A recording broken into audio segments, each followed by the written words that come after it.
Hey, what's up, you guys? It's Elmer Brown Enriquez, your host of Artistic Visions, the show where we like to go in-depth with young artists at OCAD, talk about their art, what they like to talk about in their art, and what they would like to talk about in their art. Today's episode, I got a very special guest, the wonderful Cleo. Hi. How you doing? I'm good. I'm very honored to be on your show. Amazing. It's an honor having you on the show. Line one host. Don't block me on that. No, but OCAD You Live. OCAD You Live. Yeah. You've done a lot. You've had your hand in a lot of projects, and not just like OCAD You Live, but you've helped a lot in also at the Cage and some other events here at OCAD we'll get into. Yeah. But let's just get into it. Who are you, and what kind of art do you usually make? Who am I? Well, I am an artist. I'm specifically at OCAD. I'm in the integrated media program. So my work is very multidisciplinary. That's something that I'll probably talk about, is the fact that like I have my hands in so many different directions. I've always really been into things like miniatures and scale and working with my hands with like found objects and things like that. I'm also doing a lot of movies and working with people and things like events. I don't know. I like to be diverse and to just make cool art. Yeah, to create. Wherever it takes me. So I don't know. Well, with your kind of interdisciplinary background, we have lots of interesting pieces, but one that we'll look at is Hanlon's Point, the lost town of Toronto Island. Yeah. And what would you like to say in this piece? Okay, yeah, so this was a research project that came from kind of a long time experience and discovery that I made. So I grew up on, I'm from Toronto, but I had a unique part of my childhood growing up on the harbourfront and on a boat. And so I spent a lot of my childhood on Toronto Island. And I love Toronto Island. Like, I can talk forever about the island itself. But a couple of summers ago on Hanlon's, which is the side of the island that's all forestry, I made the discovery that used to be a neighborhood, which is really weird, to kind of sit on land that you're like camping or you're in the woods and like that you've been on for so long. And we always joked about how haunted it felt, and how like there's so much energy there. And then to realize that there used to be homes, it was insanely developed, like 700 houses type of thing, and like an amusement park. The Toronto's original Sick Kids Hospital was there. Yeah, there's so many like interesting facets of it. And so this was a research project that I did for a semester or longer, continued, and it's still continuing, unpacking the history, kind of a documentary style, but then I wanted to make art about it. And so this piece was mixed media and me playing with a lot of objects that kind of connected with the land, or just that I had, and making a film to kind of highlight or also reconnect personally. I've done a lot with this topic, I guess. Yeah, no, 100%. I mean, what's caught me like immediately when we were talking about the Toronto Island, what I thought, because I just mentioned this, but when a crew and I went for the ghost show that we filmed, that was on this channel a couple times. Ghost Cad. The Ghost Cad. Shout out to the Ghost Cad crew. But yeah, we went to Gibraltar Point, which is one of the points that is actually featured in one of those photos. The lighthouse. Actually, there's a whole video of you walking up to it, right? Yeah. So it's a, kind of like a big symbol of it. Yeah, it is. Of that side. It is. But yeah, I just remember it was like a cold day. It was in the fall, and it is just empty fields. It is. So for you to point out that there have been homes and if you go in the forest, you can find foundations and stuff. Yeah. And that's really crazy. To go and find the foundations of old houses. It's super, super weird. And it's interesting because it's not while it's not discreet, it's not really even talked about. It's not talked at about. all. So I found it really interesting that you're talking about it in ways where at least in the short film, we see a lot of the same symbols and iconic buildings that we know now, but then you also overlay that with some older images of how it actually looked back then, because it kind of gives us a perspective of this is what we're actually lost out on. It's reframing history and also looking at kind of the life cycles of things and time, and like our presence on land is super interesting. Like that land specifically was like very much like sacred to, say, indigenous people, and before it was like forest, and then for like processes of development, and then to see, which usually like continues until the land is friggin' bulldozed, and to just then have it gone back to nature. And now there's things with cormorants, and like that land is constantly changing. One time when I was in high school, I did mushrooms in, you know how like Christie Pits in Bickford Park are like a pit? Yeah. I had this mushroom trip where I was lying at the bottom of the pit, and I remembered that used to be a river. Wow, yeah. And so, like, yeah, there used to be a river that ran through all of the city. That line of like Christie Pits, Bickford Park, Trinity Bellwoods. And I was tripping, and I imagined that I was at the bottom of the river, because that's where I was lying. Yeah. And so I saw, like, I was thinking of all the fish above me, Oh my God. and like just feeling that. And I think that was like, I think of that when I think about like space and history. Okay, yeah. And like the idea that like you could be standing somewhere that like once was like embedded in stone. I think that's interesting. So yeah, that's kind of what I wanted to highlight. 100%. Like, yeah, I think there's such like, I mean, especially in Toronto. Yeah. I think there's so much that we see, like a lot of historical land sites, or just general buildings that have been up for years. Yes. And they'll just tear them down because new condo, new storefront, whatever the fuck they want. Yeah. Like, it's a huge, I think Toronto's a huge example of that. Yeah. So like Toronto much- Island is just a small example of what's it's a the general issue in microcosm. Toronto, right? Yeah.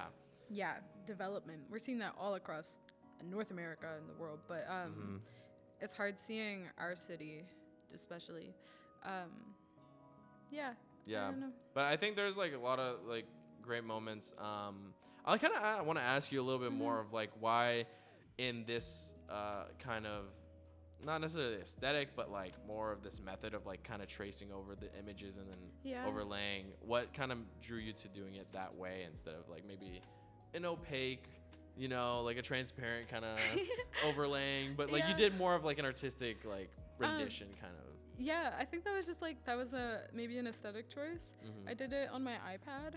Yeah, I wanted the kind of ghost-like. I also I want to be able to animate it. So true. I had like the lines going like frame, where it's just like vibrating. Yeah, I wanted to animate it, but I also wouldn't mind doing that physically in the future. Like going to a site and being like, this was here, or like constructing something, but that's future. That's the future plans for the next piece. We'll out see. There. But yeah, no, this is really great stuff. I'm liking it because like this isn't even like the pinnacle of like what you've done with stop motion. Like you've mentioned, you've done miniatures, and like we don't even see it that much in this. Like, I think we see a little bit in the beginning. And with the trees and stuff. Yeah, and it becomes more like research after. Yes. But like it's still really interesting seeing like what you're playing with, and like even how you do play with the images, because there is like some like more faster stop motions. There's like a little bit like slower stop motion. There's even just like straight videos, like archival footage from back then. You know, so you really, like you said, you put your hands in every bucket. I like when things are mixed. Even like emotionally, I want to have different. Yeah, with things like, say, The Ball, for example, like that film, I want to touch on like a range of emotions and have like a bit of a roller coaster. Yeah, all my favorite work is like fear, humor, like sadness. Like I need all of it. That character needs to experience the spectrum of life. Put them through it. I mean, I was literally gonna say I thought this was gonna be corny if I said it, but like that is kind of like life. Like it's not like linear. You're not gonna have like a one serious moment and then one serious moment back to back. Like it can be, but it will also be like I could be literally dealing with like an issue that's detrimental to my life, and then the next moment I'm laughing because this guy fell or something. Sadness and joy are like best friends. Hand in hand. Yeah, fear and humor. There's 100%. I really like that overlap in work. Yeah, no, I see it too. Like, and like even with the ball, like you can see that there is like a bit of an arc where like a character arc where it's like, okay, now I'm frustrated. Okay, let's play around. Let's break a little the tension. Yeah. Like, you know, like put Delali's face on that one, like I was like, is that Delali? And then, and then he disappears. I'm like, oh, that's Delali. I kind of feel bad for doing that to him. No, I mean, that was a pretty funny moment. Delali. Like it adds to that like kind of suspense. Like you have like kind of an unexpectedness to your shorts. I like it. Yeah. So, you know, and that is what life is. It's unexpected. Yeah, keep people on their toes. Yeah, you'll never know when Delali will come through. No, he haunts me. The ball like just there in the corner. Red balls have been like it just scary. It's every time traumatic. I see one, you just think about it. Oh my god, I dreamt in red balls. I dream of the red balls. It's horrible. Yeah, amazing piece. Really liked Hanlon's point. It's such a interesting piece, and like just to see the past. Yeah, I'm a history nerd. Yeah, I'm like a huge history nerd, and like Toronto history, I feel like knowledgeable about. Yeah, it's such a vast thing too. Yeah. Like that, like Toronto has like those 6 different regions that they split into. So it's good for my line 1 job because I'm like I can one day. I'll cover every single corner of the world. No, maybe. But yeah, I would like to move on to not necessarily a piece or a work, but more something that you've kind of overtaken. Yeah. It is being a event coordinator. Yeah, totally. And how has that kind of been? Because you've, like you mentioned before, you've kind of helped with the cabarets. Yep. There's definitely going to be more events that you will help out with. All the time. I can't stop. and you have like helped out with. So what would you like to talk about in helping out? Sure. That event planning, it was something that I think I fell into because it was a need that I wanted it. I literally, it was like I came to OCAD and it felt like there wasn't enough, and it was post-COVID and I was frustrated and there was so much complaining about it that eventually I kind of was like, fuck it, I want to do it. I said, well, do it. And so I just started doing it. The cabaret we were having like, I don't know if you know about the Paulette Phillips thing, probably, but it came to like the meeting where there was like, it all came to a head where students were angry and we had that huge meeting where we're like, this sucks, we need change, and then the semester ended. And so I came back with a plan for the next semester to have a student screening and to throw the event because we just wanted to do it. And it was really fun. And it worked out well. I didn't do a cabaret recently just because of time, but I like event planning. It comes naturally to me. I like making space for people. Like, I think when you like hold it up or present it, more than you realize, people will actually just come. It takes a lot of work. I definitely like go a little crazy when I'm taking on events like that. Yeah. And that does suck. And it's maybe something that like I need to learn to navigate a little bit better is like how much labor. But that's only something that comes with experience of doing that, right? Yeah, really, it does. It does. And there is sometimes a feeling of like, oh, if I don't do it, no one will. Which is frustrating, but also really empowering. Because then it's like, I can do it. I'm gonna do it. I'm gonna do it. And I don't care who will stop me. And then you can like take credit or whatever. Yeah, exactly. And it's gotten me like where I'm maybe at right now. But I don't know. It feels good. It feels good to see the community that we've kind of brought to OCAD and INTM. I've got a film festival coming up in like a week and a half. That's at my apartment, and I'm really excited for that one. Because it's fun for me too. Like I get to decorate and that's the thing. I'll get to wear a nice outfit and decorate and like get all fancy. We'll have a red carpet there. Have a red carpet sponsored by like Salad King maybe. By Takis. Not Takis. We're the kids. No, I mean, I think that's so cool because I mean. With the cabaret, it kind of brings more of a light to the INTM program, which I felt like hasn't really had like proper Not at all. like ways of showing Yeah. video art. It's a huge problem. Yeah. The medium that we view art and the context that we're watching stuff Yeah. matters. It's important. And yeah, unlike drawing and painting where you're putting a picture on the wall, like they've done, like INTM has had things where it's like they put a TV in the corner of the Great Hall. Nobody's watching a movie like that. No one, yeah. Or like the busy classroom that gets walked by at GradX. So Yeah. screening space really matters, and like the context that we view things. And so it's important to curate that. And I did it because I was fed up. You were done. And so, yeah. No, that's totally like fair. Like I think like at least there was an initiative to even create an event for that kind of platform. Yeah, and it wasn't on me. It was like a group of people. Of course. Like you were just planning it for the most part, but obviously you had support from many different people. I think the Cage also helped support with like equipment, right? Yeah, Gerald and stuff is great. I know Yeah. Gerald does the same thing I do, where he throws like he throws himself. Sometimes you need those kind of people because like Yeah. no one else will do it unless someone does. Yeah. And that's And people will follow too. 100%. I think it's something that is like worth following or like being a part of. And Yeah. I think people sense that and naturally navigate or like gravitate is the word. Yes, 100%. Yeah. This isn't in my question list, Sure. but I was kind of curious. Like, do you think you would ever be kind of a curator in a curator position, maybe in the future? Yeah, I don't mind. I don't like administrative. Like, Yeah. I'm bad at emails and Yeah. like that The meetings part of it. yeah. No, I get that. Partially, yeah. I like giving direction a lot. Mm-hmm. So yeah, I could see that. You like the director role. I do. I do. That's totally fair. Yeah. You know, who doesn't? I know. It's so it's stressful, but it's also really nice when directing, like channeling emotion. Yeah. Yeah.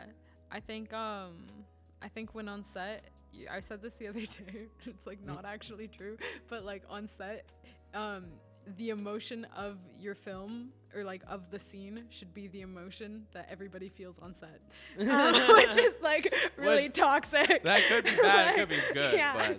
But no, I think I know what you're saying though. Is like at least everyone should be able to experience Channel it from it, just that the feeling of that being in that room and acting in that room, right? Yeah, like when the camera is rolling.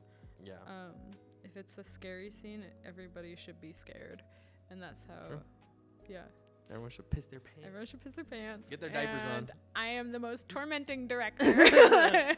So if you guys want to work with a tormented director, I'm gonna go Kubrick on you. Oh no, No. That's the. I actually just watched I Wrote a Show yesterday, so that was pretty That's insane. a great movie. Yeah. I did want to ask, however, you know, we've kind of seen a little bit of not only your art, but you know what you've created, Yeah. and in everything you've created, what kind of messages kind of have you focused on when creating these either events or pieces of art? There's a couple of threads maybe. There's like history and things like that and context of things that have happened in people. Yeah. I like scale and things like toys, and that's maybe like a personal thing of like connecting to childhood, but that's a lot of like personal art. And then feeling emotion. Yeah. Yeah, like straight up just like channeling emotion, and then also like humor and vibes. A lot of the time, like if I'm working on something, it's just because I want to feel that vibe. Yeah, that's fair. Yeah, so like say like a Rubik's Cube episode, well, like when Jacob and like Taven and Zach and I talk, they're the crew for like our show. We're like, okay, what's a fun thing we want to do right now? And it's like just planning a hangout, but like in the context of the show, so that it's like, yeah. I mean, you kind of have to sometimes. Yeah, you know? and I think it works for the most part. So yeah, kind of whatever it takes me, but like an outlet for maybe my own emotion, or if there's a story maybe worth telling. Yeah. No, 100%. Like I mean, emotions are, I think, to me at least, is more of a personal thing for me as well. Is that I think you can share. Yeah. Thank you. Thank you. I've never been told that before on my show. This is a safe space. This is a safe space on my show. Imagine I just like I gotta shut up. Start crying. Sorry, I keep talking. No, yeah, like Yeah. I do agree though. I think emotion is really like it's so powerful in film, like, Yeah. and it's something hard to fake, but when you get it Yeah. and when it's like you feel Yeah. it through the screen, that's when it's like, oh, Yes. this is why I want to do this. Like, Yeah. at least that's my main one is the emotions because Yeah. I think you can play a lot with it. But I Yeah. can see everything else, like they do kind of coincide with each Yeah, other. when you see it, you're like, "Dang, it hits. Yeah, it hit. hits. It's so satisfying." Sometimes it be hitting. Yeah, and it is that roller coaster. Yeah, And I 100%. think that's where the contrast is what makes emotions good. Like in film and Yeah. stuff, you need contrast. Like so much of it, you need contrast Yeah, to see the full spectrum of how low it can get or how Yeah. high it can get. yeah. And that's super important in setup. Yeah. 100%. 100%. I would like to move on to my next question. Sure. In the future with your Oh my works, God. I know we're looking too far in ahead, No. but what kind of themes and messages maybe would you be interested in Yeah. tackling? There's a whole lineup of projects I want to do, themes and messages. I want to do more comedy. I've really enjoyed doing comedy, and I've enjoyed working with Jacob for comedy because I feel like we like bounce off really well, and it's like really light and bubbly and stupid. I want to do more comedy projects, say with like Ruby's Cube. And Yeah. then there's projects for me that are specifically just interesting for like the historical stuff or even like environmental things that are back to the island. And that Yeah. like that stuff could probably move my art practice forward in terms of like galleries. You know what I mean? Yeah, It's of course. It's quite like formal, which is good. But I also definitely want to like have fun and do like the art collective crap and like run around and go crazy and like make fun art as well, because that's awesome. So I'm looking forward to this summer. Yeah. The summer is always the best part about it. Yeah. It's when you get to sit down and create. Hopefully. And not for mainly assignments. Yeah, hopefully Yeah. if you actually get to creating. No issue. You know, sometimes it does turn into a hangout. Like Yeah, we were just talking about That's ideas. vibes. I fuck with that. Yeah, that's never a bad thing. I want to hang out. Who doesn't love a Yeah. hangout, you know? I need. Yeah. Good. Yeah, you know, it's always awesome to see that. You know, always got excited to see some new exciting thing coming up. But, you know, I would like to ask, you know, has there been any kind of inspirations for you in terms of what you create? Yeah. Well, I can start with like specific inspiration. Like I love the I Spy books. Oh, yeah, wow. That's a crazy I love I inspiration, Spy. but like aesthetically, Aesthetically, they're totally. amazing. Yeah. Yeah, they're beautiful. Yeah. Merging scale and like everyday found objects. Crazy. So much to unpack there. 100%. I also like internet culture, and like I'm like a huge I really love old tech and things like that. And the way we bleed out, like our humanness is on the internet on full display. If that makes sense. Yeah, no, I get that. But yeah. I don't know. For bad, but for good, for worse. Bad and good, which is Yeah. the point. The all of it. That's the point. It's all of it. Yeah. And yeah, there's artists, like for like films and stuff. I love directors like the Coen brothers, yeah. because they're funny, dark, and like, I love the way they write characters. They feel very human, but also like super absurd. Yeah, I don't know. I think I try and take as much inspiration from whatever I observe and whatever resonates with me, which can be kind of anything. It's like both the everyday or like larger, super big fixations or interests that I have.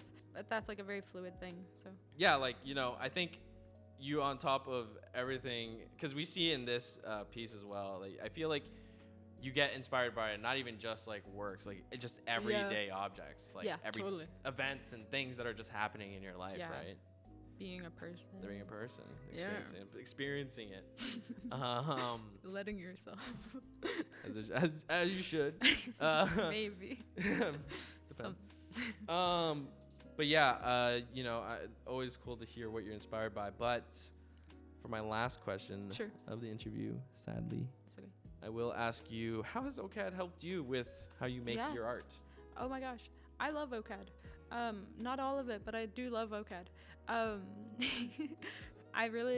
love the cage. And the people like Gerald and Tommy, and the people who kind of work and really care. Yeah. And it's a nice vibe. I think OCAD is pretty lenient, which is cool for the most part. Sometimes they could, I shouldn't say, sometimes they could be stricter. No, I don't want that. They could be. Could be, maybe. I mean, you could say it. It depends. Well, it really I depends. think it depends on the prof. So it depends on the professor you get, because it's weird, because like it's all opinion, right? And so sometimes you have a prof where it's like, Jesus Christ, why it's so freaking opinionated and it's so subjective. Yeah. And that's bull. But then you make of it what you will. I'm glad I went to OCAD instead of something like TMU or York for film, because I wanted to, I had more exploring to do. And I didn't, and the technical can come after. Yeah. Those programs are they're very technical, skill based. Which you have time to learn. I really wanted to explore storytelling and like internal, and kind of have the freedom to just make art and like to make films that I want to make, or be around other people who are also in the same place. I like that it doesn't feel super competitive. Like objectively, I don't think OCAD feels competitive. Maybe if you're in another program. I feel like maybe painting and drawing and painting, you guys. That probably would be. My roommates in drawing and painting, the drama. Oh my god. Yeah, I'm just saying. I didn't want to. No, we're not talking shit. I didn't want to expose, but I think if there was one. Yeah. But no, but INTM is so much more about like people helping each other. Yeah, exactly. It's like it's a really nice vibe. Yeah, it's quite chill, and I don't regret it. I know some people do because they did want the technical side of it, and that could be improved. Yeah. That could definitely be improved. There could be some courses obviously showing more, Yeah. because like there are. OCAD. I feel like there's specifically the cage, and because any student who's in the INTM program can take out things, and they might not even necessarily know how to. It works. That's a problem that we, as like being a monitor, like people don't have time. You don't have time to teach them. Yeah. Exactly. And you get a line sometimes of people waiting for their next checkout. And I'll be like, why the frick don't you know this? And I need to check myself, because it's not their fault. Pull up the review on YouTube or the instructional. Yeah. No, it definitely could use more. There's a balance between like structure and unstructured. We need more tenured faculty. They need to pay our professors like proper wages and have them tenured so that they can have like a stable job and have the commitment to teach. Yeah. The people there themselves are really awesome. 100%. 100%. Yeah, no, I think like that's one thing I will always get out of like the OCAD experience, is that like it's the people that you kind of have to talk to. You can't just like go into a class and not do anything and like just work. Yeah, and if you do that, because there are some people who do that, and that's okay for like who for where they're at. Yeah. But you'll benefit a lot from like engaging, I guess. Exploring. Yeah, and being open. Yeah, 100%. Well, Cleo. Yeah. Thank you so much for coming on the show. Before we end off the episode, is there anything you'd like to plug, promote, put out there for the world to know? Check out Ruby's Cube, which will be coming out. The first 2 episodes aren't that great, but the other ones will be better. So check those out. No, I just don't like them. They're all good. They're all but great. Cleo's being too hard of a director on herself. Yeah, check out Ruby's Cube. Check out my work at like Cleo Dumas on like Instagram or whatever I'm doing. But yeah. Find Cleo wherever you can find Cleo. Wherever you can find me, honestly. I'm so unreachable sometimes. No, I mean you're busy. Everyone's busy at this time of day. Busy. This time of month, really. It's this time of day. This time of day. Everyone's busy at 5 o'clock. 4 o'clock. I don't have my watch somewhere. On. It's 4 o'clock somewhere. But again, thank you so much for coming on the show. I hope you had much of a fun. This was nice. Yes. Amazing. Sweet. Thank you so much for coming on. Yeah. And thank you for watching this episode of Artistic Visions. I cannot wait to see you guys very, very soon. Take it easy, and I hope you have a good day, week, or weekend. Bye. Bye.